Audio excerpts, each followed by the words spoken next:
বন্ধুগণ, দিল্লির যন্তর মন্তরে যে আজকে অঘটনটা ঘটিয়েছে, আজকে 20-22টা যুবককে তারা গুলি করে পিটিয়ে হত্যা করেছে। এর কারণটা কি? আমরা ভারতবর্ষের নাগরিক, আমাদের রুজি রুটির টান পড়লে আমরা আন্দোলন করতে পারি সরকারের বিরুদ্ধে। সরকার না যদি জনগণের প্রতি তাদের ইনকাম চাকরির না যদি সুবন্দোবস্ত করে, সেটা আমরা ভারতবাসী হিসাবে আমাদের আন্দোলন করার অধিকার আছে। সংবিধান অধিকার দিয়েছে প্রতিবাদ করার, হকের জন্য অধিকার দিয়েছে। আজকে যে নরেন্দ্র মোদী যে গুলি চালাবার অর্ডার দিয়েছে, যে পুলিশ মেরেছে 21-22টা ছেলে মেয়েকে, তারা মারা দেশের ভাই, দেশের বোন। ওরাই একদিন সমাজের ভারতবর্ষের মেরুদণ্ড, ওরাই একদিন ভারতবর্ষকে পরিচালনা করত।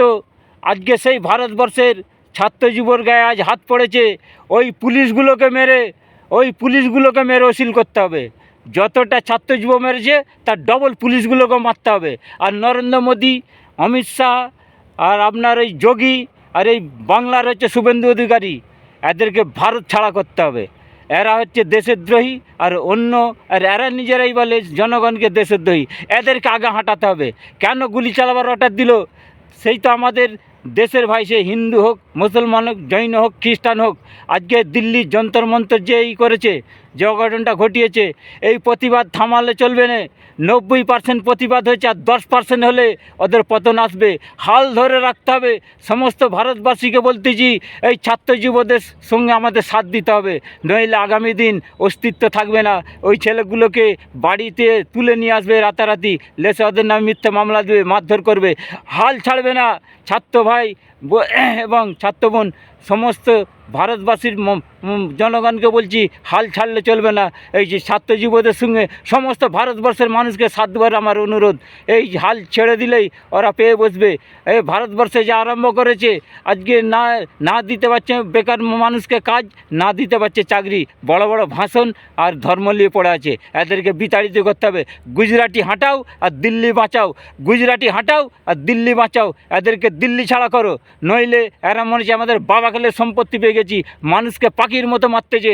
এটা বরদাস্ত হবে না, বলার মতো ভাষা নেই। এই ভিডিওটা সারা ভারতবর্ষে কেন সারা পৃথিবীতে আপনারা লাইক, শেয়ার, কমেন্ট ঝড়ের গতিতে করে দিন, আরও অন্য ভাইয়েরা যেন দেখতে পাই। কিন্তু ছাত্রদেরও বলছি, ভাই আপনার আন্দোলন থেকে পিছিয়ে হাঁটবেন না।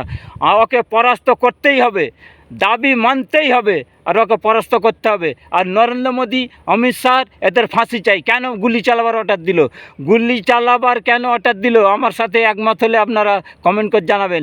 একটাই দাবি থাকবে, ওদের দুজনের ফাঁসি চাই। আজকে কেন ছাত্রদের মারা হলো? ওদের ফাঁসি চাই, ফাঁসি চাই, ফাঁসি চাই। সংবিধান অধিকার দিয়ে যায় না মানুষকে মারার। প্রতিবাদ করতে পারে, লাঠিচার্জ করো। গুলি কেন চালাবার অর্ডার দিল? তাদের কেন মারা হলো? জানে কেন মারা হলো? ওই নরেন্দ্র মোদীকে ফাঁসির মঞ্চে আমরা দেখতে চাই। আজকে যার ছেলেমেয়েরা গেছে তারা বুঝতে পারবে, বলার মতো আমার ভাষা নেই। আমরা হয়তো আফসোস করবো, কষ্ট পাবো, কিন্তু যাদের বাড়ি গেছে তাদের কি হচ্ছে? এটা মারাত্মক অন্যায় করেছে। এই কথার মধ্যে এই ভিডিওটা আমাকে আপনারা সাপোর্ট করুন এবং সমর্থন করুন। দিল্লিতে সমস্ত ভারতবর্ষের জনগণ, ছাত্র যুব সব আন্দোলনে সামিল হন, নইলে আগামী দিনে আপনাদের অস্তিত্ব থাকবে না। ধন্যবাদ।